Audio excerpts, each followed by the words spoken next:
The very first individual that we're going to be honoring this year is Water Safety Officer 2, Mark Collins.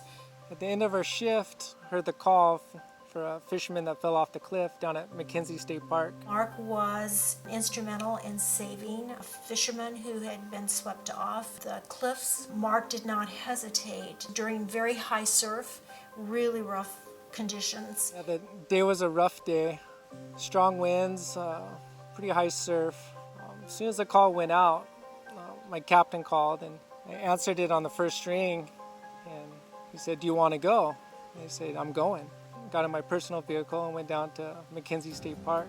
When I got down to McKenzie, I was looking for a big commotion, but I didn't see any commotion anywhere. I started running north and got over a couple areas, and I saw a person standing on the cliff. Ran up to him, and he said his friend fell into the ocean. His friend is about 200 yards out. I tried to go reach the ocean at that point by climbing down this cliff, but it was too dangerous. I climbed back up. I told his friend, I said, "You stand right here. This is very important because once I get in the water, I'm not going to be able to see your friend because the ocean was just so rough that day. It was just the short interval swell and white caps." And I said, "You stand right here and you let me know, like, if I need to go to the right, you go to the right. If I need to go left, you tell me to go to the left. If I need to go further out, you go further out. If I have to go behind, you go behind. Do you understand that?" And he goes, "I understand that." I go, "Are you in contact with fire control right now?" He goes, "I got them on the line." I go, "Well, don't hang up." I go, "Whatever you do, don't hang up. You stay on the line and you tell them play by play exactly what's going on."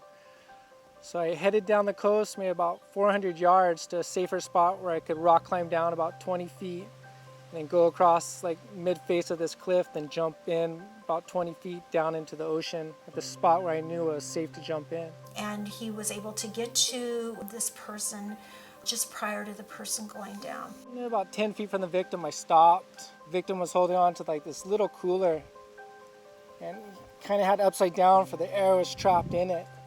Hair was like over his eyes and kind of over his mouth and just holding on. I was like, "Hey, I'm a lifeguard. Hey, you're okay." And it's still just no response. "Okay, I'm gonna put this tube around you.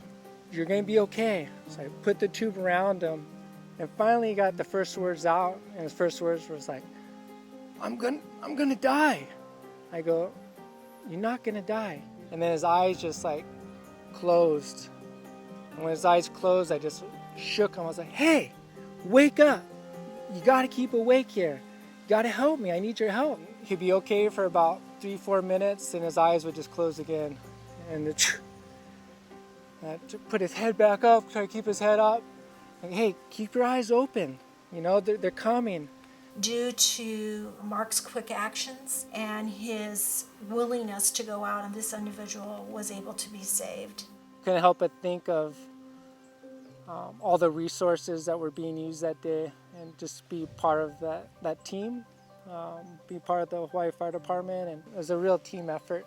Like, it really was. Fire control, the helicopter pilot, and the rescue man coming out and bringing us back to land. The responding units, Engine 10 and EMS providing transport for this victim. My partner for his willingness to man the tower by himself while I went on this, and my captain's willingness to trust me and to send me out. I know he was really stressed out for that 45 minutes. That's what he told me after. But yeah, it was a big team effort, and I was one part of it.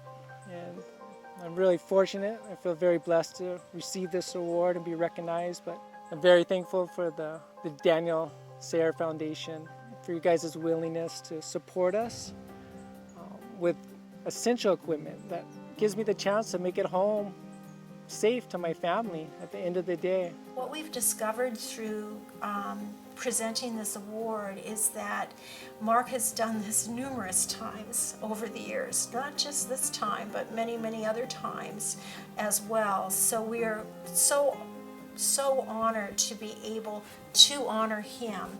Mahalo to Mark for all of your years of amazing service.